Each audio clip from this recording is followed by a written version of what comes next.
ఈ రోజున అందరి సహకారం కౌన్సిలర్స్ కావచ్చు, అధికారులు కావచ్చు, చైర్పర్సన్ వైస్ చైర్మన్ కావచ్చు, ఒక కౌన్సిల్ మీటింగ్లో చేసినటువంటి తీర్మానం మేరకు మొదటి అడుగు ఏంటంటే ఒక 12 చోట్ల హైమాస్ లైట్స్ ప్రారంభించడం జరిగింది. 38 లక్షల రూపాయల ఖర్చు. అంతేకాకుండా గత సంవత్సరం వినాయక చవితి సందర్భంగా ప్రతిసారి కూడా మనకు పవర్ ఇంటరప్షన్ ఉంది, విద్యుత్ అంతరాయం కలుగుతూ వస్తాం. దీన్ని ఆ రోజు జరిగినటువంటి పీస్ కమిటీలో నేనే మాటిచ్చాను, వచ్చే వినాయక చవితికి విద్యుత్ అంతరాయం లేనటువంటి పరిస్థితుల్లోనే నిమజ్జనం జరుగుతుందని చెప్పేసి ఆ మాట కట్టుబడే ఈ రోజున ఏదైతే మనం ఒక ఆర్డర్ జీవో తీసుకొచ్చినాం underground drainage, underground cabling. ఈ అండర్ గ్రౌండ్ కేబులింగ్కి మనము తిరువీధులు వెడల్పు చేసేటువంటి ఆలోచనలో కూడా ముందుకు పోతున్నాం కాబట్టి ప్రజా స్కీమ్లో డిపిఆర్ రెడీ చేస్తున్నాం. అది ఎక్కడ మనం ల్యాండ్ అవుతాం అనేది మనకి ఇంకా అసెస్మెంట్ దొరకలేదు. కాకపోతే ఇచ్చినటువంటి మాట కట్టుబడి ఉన్నటువంటి ఇబ్బందులు దృష్టిలో పెట్టుకొని ఆర్థికంగా ఇబ్బందులు ఉన్నా కూడా 5 కోట్ల రూపాయలతో ఈ రోజున తిరువీధుల్లో అదేవిధంగా రైల్వే స్టేషన్ రోడ్ గత వినాయక చవితప్పుడు ఒక టవర్ ఎరెక్షన్ చేసింది, పవర్ ఇంటరప్షన్ లేదు అక్కడ. ఇప్పుడు సబ్సిక్వెంట్గా ఆ ఏరియాలో రైల్వే స్టేషన్ రోడ్డు కావచ్చు, తిరువీధులు కావచ్చు, పూర్తి స్థాయిలో విద్యుత్తు నిరంతరంగా ఉండే రకంగానే తీర్చిదిద్దాలనే ఆలోచనతోనే ఈరోజు పని ప్రారంభించడం 5 కోట్ల రూపాయలు. అంతేకాకుండా ఇంకా చెప్తాను ప్రజలకు, మేము ఇంకా కష్టం చేయాలని ఉన్నాం. ఉన్నటువంటి పరిస్థితులు ఏంటంటే రాష్ట్రంలో ఉన్నటువంటి ఆర్థిక పరిస్థితి, రాష్ట్ర ఖజానాలో ఉన్నటువంటి పరిస్థితి దృష్ట్యా ఇబ్బందులు ఉన్నా కూడా మా వంతుగా కొద్ది వరకు నాకు కూడా అనుభవం నేర్పించిన 20 ఏళ్ళు నాకు ఉన్నటువంటి అనుభవంతో నేను నేర్చుకున్నటువంటి పాఠాలతో కొద్ది వరకు ముందుకు పోగలుగుతాను. అంతేకాకుండా 7 సంవత్సరాలుగా గతంలో చంద్రబాబు నాయుడు గారు ముఖ్యమంత్రిగా ఉన్నప్పుడు శాంక్షన్ తీసుకొచ్చినాం బైపాస్. అప్పట్లో కూడా ఇదే కూటమి ఉండింది, డబుల్ ఇంజన్ సర్కారే ఉండింది. అందులో భాగంగానే కేంద్ర ప్రభుత్వం కూడా సహకరించింది.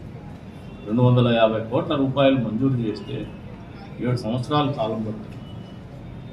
అయినప్పటికీ కూడా మా ప్రభుత్వం మళ్ళీ అధికారులకు వచ్చి సంవత్సరం అయింది. ఇది కూడా నేను చెప్తున్నా, ఈ సంవత్సర కాలంలో 1కి 5 సార్లు నేను రివ్యూ మీటింగ్ పెట్టుకుంటే కలెక్టరేట్లో జరిగినటువంటి జిల్లా స్థాయి మీటింగ్లో కూడా పదే ప్రస్తావిస్తే ఈ రోజున ఒకవైపునైనా మదనపల్లి రోడ్లో పూర్తి స్థాయిలో ల్యాండ్ అక్విజిషన్లో ఉన్నటువంటి ఇష్యూస్ను కూడా మేమే డీల్ చేసి ప్రభుత్వ అధికారుల దృష్టికి, కలెక్టరేట్ దృష్టికి ఆర్డీఓ గారి ద్వారా రిప్రజెంట్ చేసి వాళ్ళ కాంపెన్సేషన్ కూడా డిలే అవుతుంటే వాళ్ళని కూడా కన్సెంట్లో తీసుకొని పని కంప్లీట్ చేసుకొని ఒక 2-3 రోజుల్లో వాళ్ళు ట్రాఫిక్ ఓపెన్ అయ్యే రకంగా పనులు జరిగేటువంటి పరిస్థితులు కల్పించారు. కాంట్రాక్టర్కి ధన్యవాదాలు తెలుపుతున్నా, అదే స్థాయిలో అక్కడ ఉన్నటువంటి ఆస్తి కోల్పోయినటువంటి వాళ్ళకు కూడా మనస్ఫూర్తిగా ధన్యవాదాలు తెలుపుతున్నాం, అధికారులకు ధన్యవాదాలు తెలుపుతాను. ఇంకొక ఎండ్లో ఏదైతే ఉందో పులివెందుల రోడ్ నుంచి వచ్చేటువంటి ట్రాఫిక్ కోసం ఏదైతే ఉందో బైపాస్ రోడ్ అది ఆధారే అనంతపూర్ రోడ్ మీద కనెక్టివిటీ పోయేసి పులివెందుల రోడ్డు కనెక్ట్ అవుతుందో అక్కడ ఒక బాటిల్ నెక్ ఉంది. అక్కడ పీసీసీఎల్ వాళ్ళకి ఏదైతే హెచ్టీ లైన్ పోతుందో ఆ టవర్ ఎరెక్షన్లో వాళ్ళకి అలైన్మెంట్ దొరకదని చెప్పి దాంట్లో ఇబ్బంది పడుతూ ఉంటే ఒక్కొక్క 2-3 సార్లు మేమే మీటింగ్ పెట్టుకొని కన్వర్జెన్స్ మీటింగ్స్ పెట్టుకొని వాళ్ళతో అది క్లియర్ చేసిన తర్వాత వాళ్ళకి ల్యాండ్ అక్విజిషన్ ఎక్కడైతే ఫీజిబుల్ ప్లేస్ ఉందో అక్కడ ఆ ల్యాండ్ని అక్వైర్ చేసి దానికి ల్యాండ్ అక్విజిషన్లో ముందుకు పోతున్నటువంటి పరిస్థితులు ఉన్నాయి. కాబట్టి అది ఇంకో 2 నెలల పాటు సమయం, 2 లేదు 3 నెలలు కూడా పట్టదు, మ్యాక్సిమం 3 నెలల లోపు అది కూడా క్లియర్ అవుతుంది. మీన్ వైల్ ఎక్కడో ఒక చోట మార్పుకైతే మొదలు పెట్టాలా, ప్రజల ఆలోచనకు అనుగుణంగా పరిపాలన జరగాలనే ఆలోచనతోనే కదిరి నరసింహస్వామి గుడికి ఏదైతే రాక్షస్థం చెందినటువంటి క్షేత్రానికి ఆ డివినిటీ తీసుకురావాలా. ట్రాఫిక్ అంతరాయాలు ఉన్నాయి, ట్రాఫిక్ ఇబ్బందులు ఉన్నాయి, బజార్లు చాలా కంజెస్టెడ్ ఉన్నాయి.